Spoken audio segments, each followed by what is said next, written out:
Hi, I'm Rabbi Pinchas Landis, and I'm back with another edition of Profiles in Jewish History, the Lions of Zion series. Tonight we're discussing the life and times of Chaim Israel Weizmann. Now, I went back and forth about how to order three of our next personalities because they're really the three intellectual forefathers of the modern Jewish state. And they are Chaim Weizmann, David Ben Gurion, and Zev Jabotinsky. And I was going back and forth on how we should order these three. The order we're going to do is we're going to do Chaim Weizmann tonight. Next we'll do David Ben Gurion, and then we will do Zev Jabotinsky. And really these three, their careers, their lives are just layered one on top of each other. So it might be that after you listen to all three, you want to come back and listen to all three again to make sense out of these three personalities who were probably the three most instrumental personalities in developing the modern Jewish state.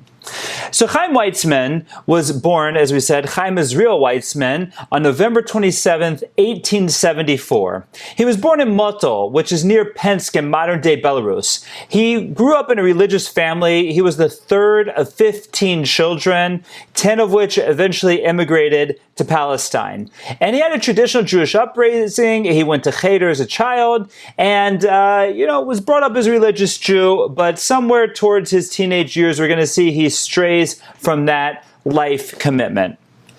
At the age of 11, he left home for high school in Pensk, which was the closest big city, and that's where he started to excel in science. He started to show his brilliance in the area of science.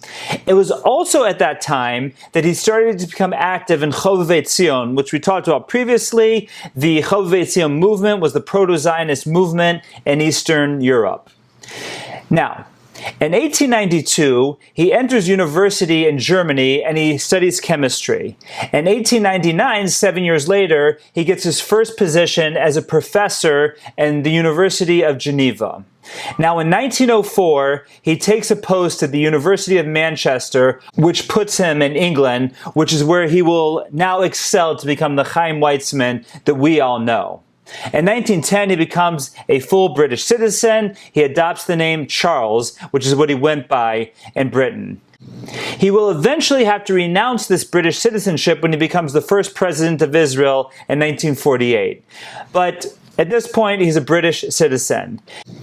In the early days of the Zionist movement, there was a real struggle between Western and Eastern European Zionists, because there was the Western European Zionists, who really believed that Zionism was all about those Jews being mistreated in Eastern Europe. This was Herzl, this was the descendants of Herzl. They never had in mind that they would move to the Jewish state. What was bothering them was that the Jews in Eastern Europe, most specifically in the Russian Empire, were being oppressed and they needed a place to go to. That was really the driving force of Herzl Zionism, of Western European Zionism. And this became known as political Zionism. We discussed in our last lecture when we talked about Herzl, and it was primarily crafted by these Western European intellectuals. Now, even though both Eastern and Western European Zionists were Zionists, they were really worlds apart. And the big clash came in the Uganda crisis of 1903 and 1904. And this came to a head at the 1904 Zionist Congress, which would end up being Herzl's last because he would pass away shortly afterwards.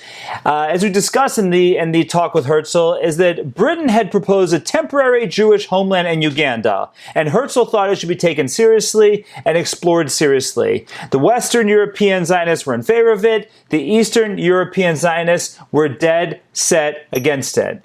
Now, it's interesting to point out that this Zionist Congress in 1904 took place the same year that Weizmann moved to England. It was the beginning of his career as a British professor, but he was still, in his heart, was an Eastern European Zionist. So therefore, he himself opposed the idea of Uganda vehemently, and he was the one who really led the opposition against the Uganda plan. He said that the land of Israel is the only homeland of the Jewish people.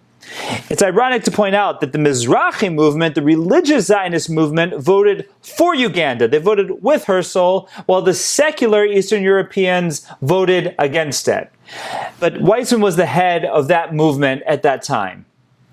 Now, after Herzl's death, the Zionist movement remained in the hands of Western European Jews until 1920, but the Eastern Europeans basically took over the movement through their settlement of the land of Israel. So now you have this interesting situation, and this is something that's going to be a little confusing when we talk about these founding fathers, and that is all the different organizations that eventually combine into the state of Israel.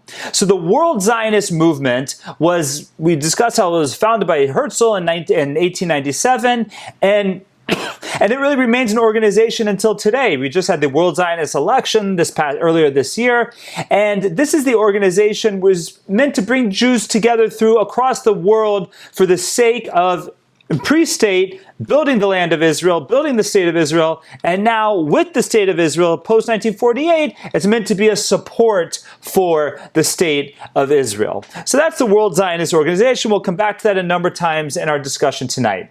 So while the World Zionist Organization will remain led by Western European Jews until 1920, the Eastern Europeans will really take over through facts on the ground, because they're going to be the ones who are settling the land of Israel during this time. This is the time when the land of Israel really becomes settled in the early 1900s, and it's not Western European Jews, it's Eastern European Jews.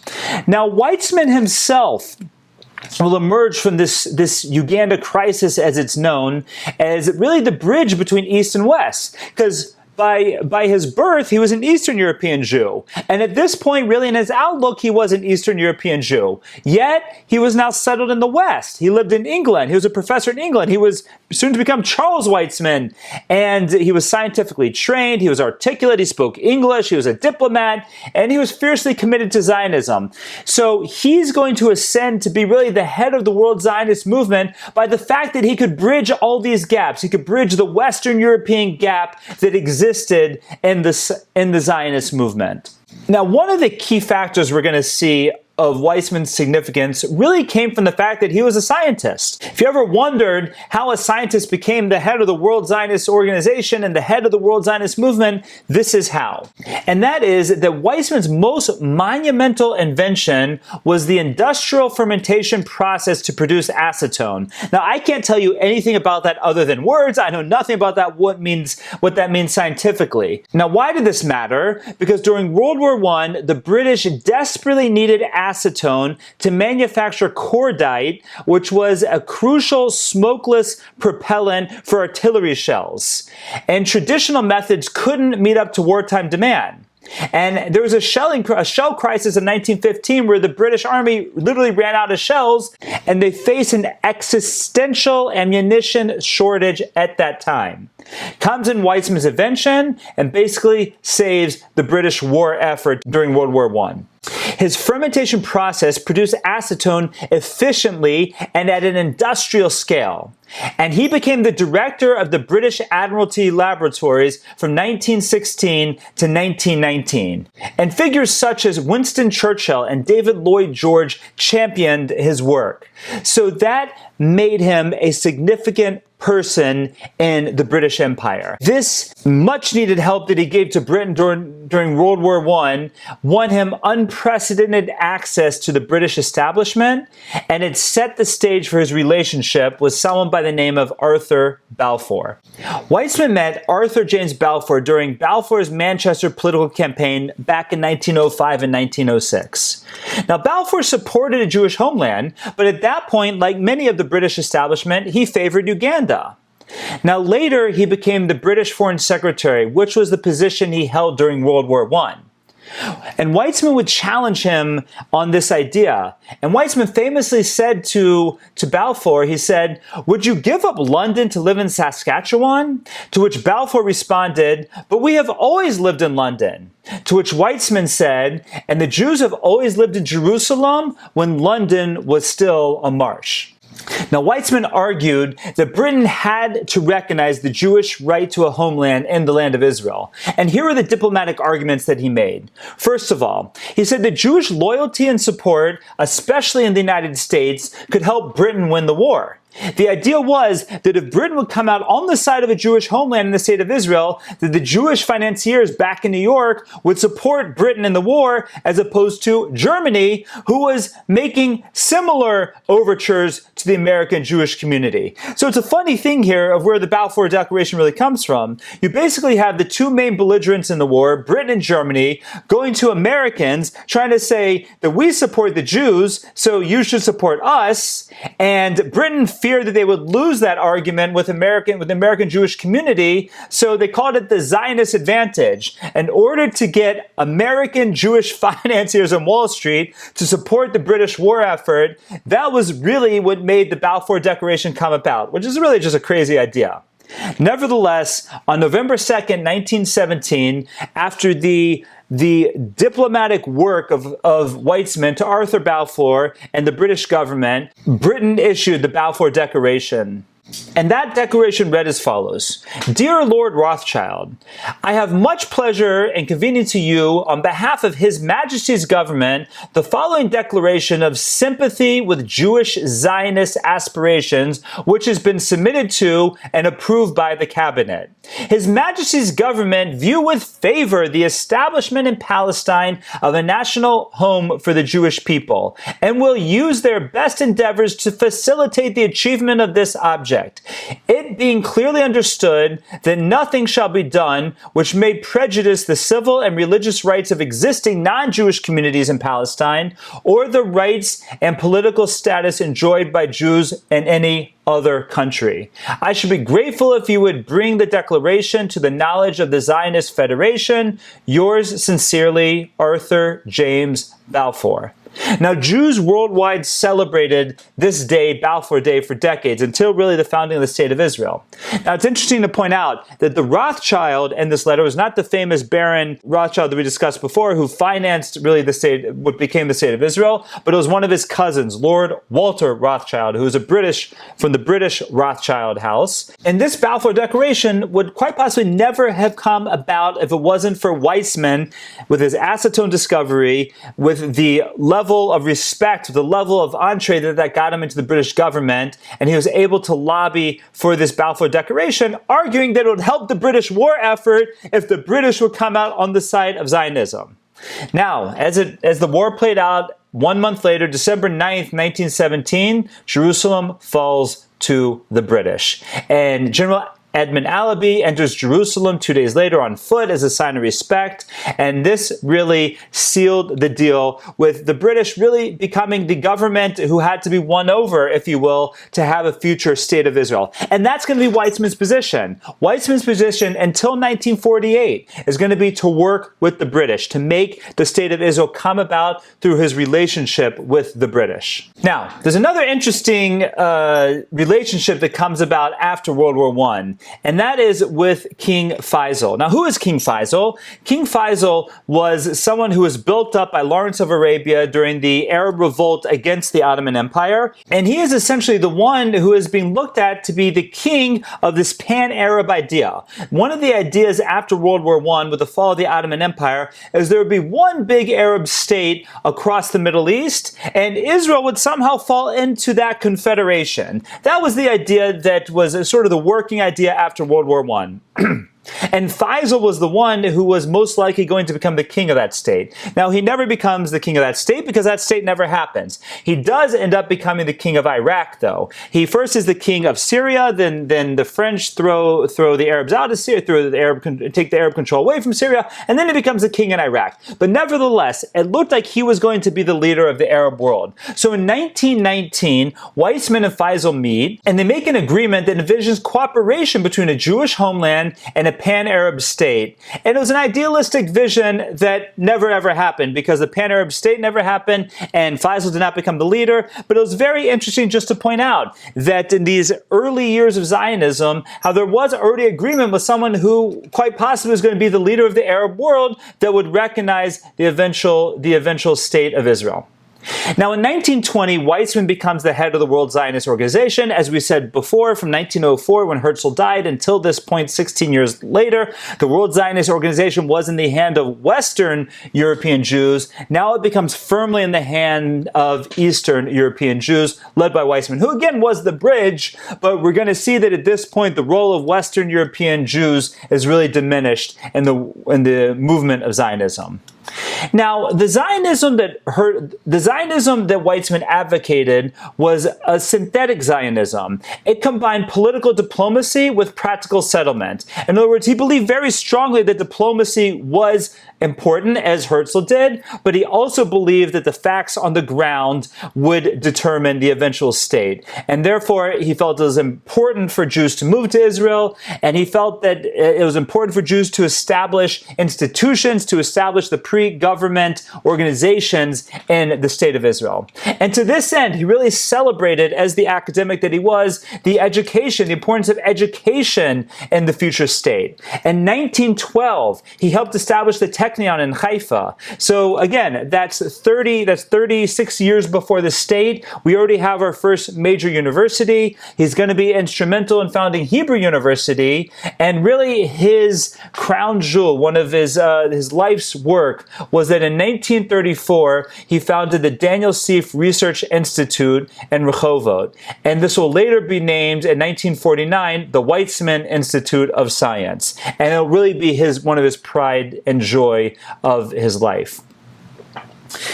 Now, as we mentioned before, it's really hard sometimes to keep clear all the different organizations that played into the eventual state of Israel. We mentioned the World Zionist Organization already. Another very important organization was the Jewish Agency. Now, the Jewish Agency was started when the British took over when they took over through the mandate for Palestine. They made a Jewish agency and an Arab agency, and the Jewish Agency was meant to govern the affairs of the Jewish community in the land of Israel. Now, this will eventually become the government of the land of Israel.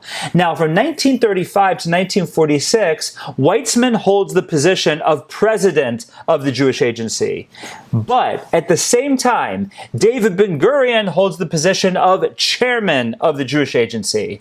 And we're going to see here that there's really a struggle between Weizmann and Ben-Gurion as to who would be the eventual head of the state. Now, we all know the eventual head becomes David Ben-Gurion. You know, there's a spoiler alert. We all know how the story ends. Now, a lot of that is going to happen because of Ben-Gurion's own political maneuvering in the situation. And part of it, in truth, is going to be that by the time the state is founded in 1948, Weizmann is already going to be showing tremendous signs of old age. He's going to be declining, and he's only going to live for 4 years into the actual state. But we're getting a little bit ahead of ourselves. At this point, in 1935 to 1946, he is the president of the Jewish Agency, working alongside David Ben-Gurion.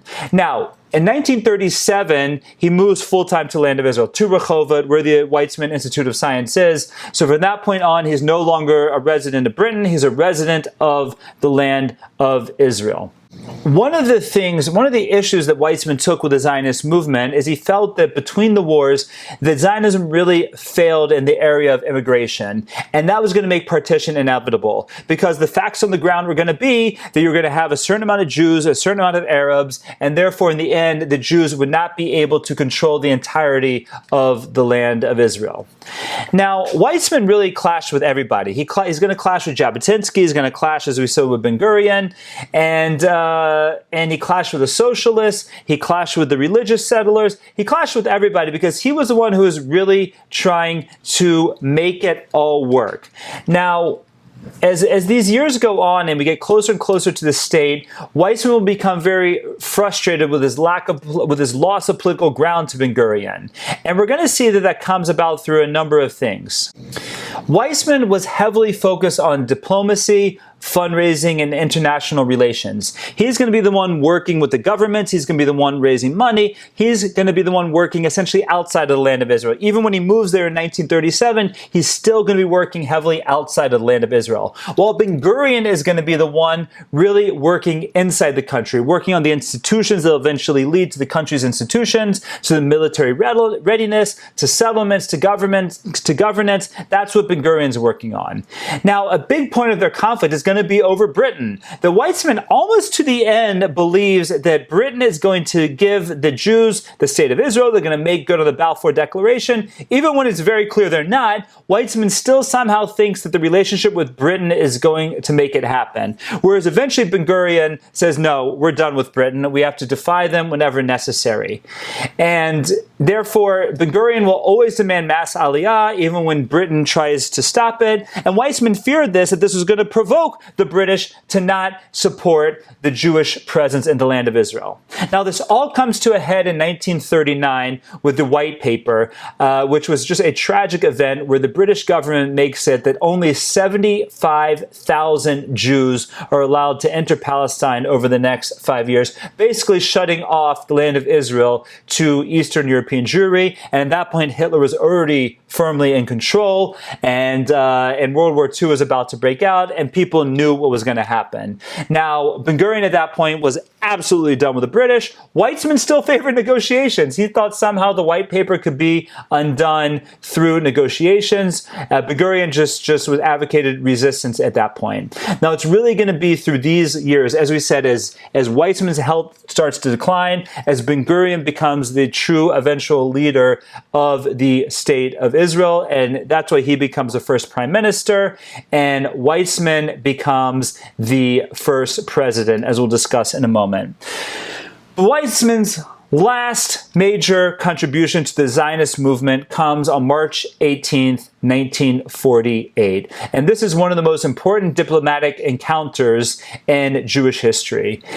Now, what was going on? In 1947, the United Nations passes the partition plan. But after 1947, essentially the war for independence already breaks out. Again, not through the Arab countries attacking yet, because they're not going to attack until the British leave, but between the Palestinians and the Jews living in the land of Israel. Now, at that point, the U.S. State Department started pushing for what they called a UN trusteeship, which effectively would cancel partition. So the State Department basically becomes against partition, which America had supported and voted for at the United Nations. Not only that, but at this point, Truman was tired of the Zionist lobbying pressure and refused to meet with Jewish leaders anymore. As he said, I'm tired of them pushing their way to the front of the line. So at this point, the situation in America was looking very grim, because you have the State Department that's advising Truman to essentially nullify the partition plan, to make it null and void. And you have Truman himself, who's gotten fed up with Zionist leaders. Weizmann at the time was 74 years old, nearly blind, and he goes on his final mission. Now, how does his final mission come about? Through a man by the name of Eddie Jacobson. Eddie Jacobson was an old friend of Truman's, a lifelong friend. They were business partners. They had a haberdashery store back in Missouri together, and they were longtime friends. And Truman always trusted Jacobson, even when he became vice president and then president, because he never had an agenda. He was just a friend. He was given freedom to come to the Oval Office as he wanted, because he wasn't the old friend who had no agenda. So at this point, Jacobson approaches Truman and he says, Mr. President, you have a hero, Andrew Jackson. Dr. Weizmann is the Jewish people's Andrew Jackson. You should not refuse to see him. At which point Truman said to Eddie Jacobson, he said, you win, you bald-headed son of a blank. I'll see him. And that led to the fateful meeting between Truman and Weizmann. At that meeting, it's recorded that Truman said, Dr. Weizmann, you don't need to convince me. I remember my promise.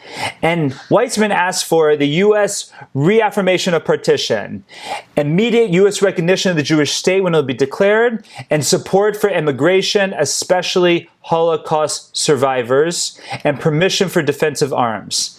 And Truman's decision within hours was to override his State Department. He drafted recognition documents, and he recommended U.S. policy to Jewish statehood. And on May 14th, 1948, when the state was declared, just 11 minutes after the Declaration of Independence was read, President Truman recognized the state of Israel. And Weizmann said at the time that without Truman, the Jews would have had a state, but much later and at a much greater cost. Now, Weizmann, already declining in health, as we said, was elected the first president of the State of Israel in 1949. Now, mind you, the presidency had not really been defined at that time, but it became very clear right away that it was a position with very little real power and no parliamentary involvement at all. As Weizmann used to say, the only place I can put my nose is in my handkerchief. So he took the presidency, and that was really a way that, in many ways, Ben-Gurion was able to marginalize him, and he himself was not very happy with it. But he took the position with pride. He took pride in the Weizmann Institute, which was renamed after him in 1949. And just a few years into the State of Israel, on November 9th of 1952, Chaim Weizmann passed away. He's buried in Rehovot on the grounds of the Weizmann Institute. And it's a fascinating life how a scientist really became such a key figure in the development of the State of Israel. And he is remembered today as one of the founders of the modern-day State of Israel. God willing, next time we'll discuss the life and times of David Ben-Gurion, and we'll do a little bit more to layer this complicated relationship that these two men had and how these men became the founders of the State of Israel. And I look forward to doing it with you.